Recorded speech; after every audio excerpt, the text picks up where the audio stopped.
Semoga Allah merahmati hidup Ustadz dan keluarga. Allahumma amin. Kata Umu, saya takut melakukan syirik. Lalu bagaimana saya bisa tahu saya ada perilaku syirik atau tidak, Ustadz?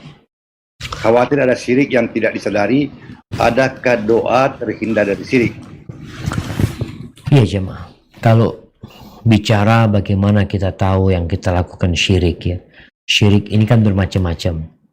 Ada syirik besar yang pelakunya tidak akan diampuni.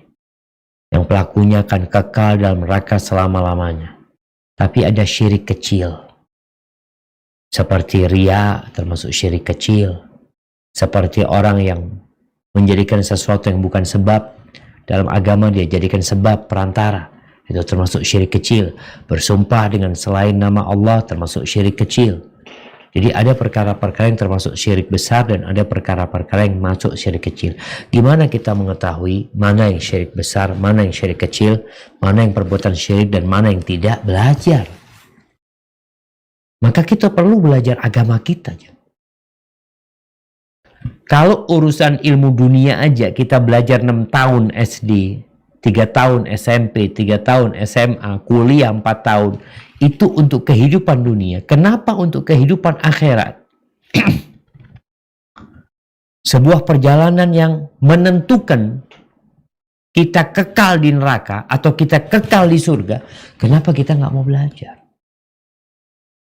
Maka pembahasan tentang tauhid, pembahasan tentang kesyirikan, itu pembahasan yang seorang muslim harus mempelajarinya. Kalau enggak, engkau bisa terjebak dalam kesyirikan dengan mengatakan, enggak tahu Ustaz. Kenapa? Karena sebelum Islam datang ke Indonesia, agama yang banyak waktu itu adalah Hindu dan Buddha.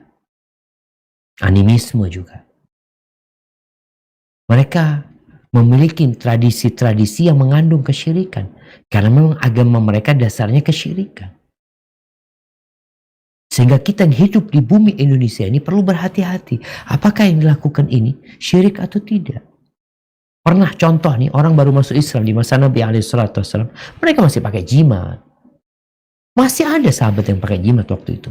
Bahkan pada waktu tahun ke-8 Hijriah. Setelah Nabi SAW menaklukkan Mekah. Kemudian berangkat menuju ke Taif, ke Hawazin sana untuk memerangi orang-orang musyrikin di sana. Dalam perjalanan ikut 2.000 orang Mekah. Jadi pasukan itu 12.000. Tatkala mereka melewati pohon keramat. Jadi mereka punya pohon untuk naruh pedang mereka, senjata mereka. Orang-orang musyrik yang baru masuk Islam ini mengatakan kepada Nabi SAW, "Ya Rasulullah, ij'al lana dhata anwatin kama lahum dhatu anwat." Wahai Rasulullah, jadikan buat kami pohon keramat seperti mereka punya pohon keramat. Orang musyrik punya pohon keramat. Masa orang Islam nggak punya? Minta mereka. Nabi bertakbir, Allahu Akbar, inna hasanan, atau inna hasunan. Laqad qultum kama qala Banu Israel li Musa. Yang kalian ucapkan itu sama dengan ucapan Bani Israel kepada Nabi Musa alaihissalam. Ketika diselamatkan dari Fir'aun, melihat ada orang menyembah berhala, apa kata Bani Israel mengatakan kepada Nabi Musa alaihissalam, ij'al lana ilahan kama lahum aliyah. Tolong bikinkan buat kami sesembahan seperti sesembahan mereka. Mereka percaya Allah yang menciptakan mereka. Tapi mereka membuat perantara-perantara menuju kepada Allah. Maka kita perlu belajar mana yang syirik dan bukan. Adapun kalau bicara doa, ya tadi doa yang dibaca oleh Nabi Ibrahim. Wajunubni wa baniya an na'budal asnam. Hindarkan aku dan anak keturunanku dari menyembah berhala-berhala. Kemudian ada sebuah doa yang diriwayatkan dari Nabi SAW. Allahumma inni a'udzubika an usyrika bika syai'an a'lamu wa astaghfiruka lima la a'lamu. Ya Allah, aku berlindung kepadamu untuk melakukan kesyirikan yang aku tahu itu syirik. Minta perlindungan kepada Allah. Dan aku mohon ampun kepadamu terhadap perbuatan syirik yang aku nggak tahu kalau itu perbuatan syirik. Maka menuntut ilmu itu kewajiban buat setiap muslim, khusus yang berkaitan dengan akidah dia.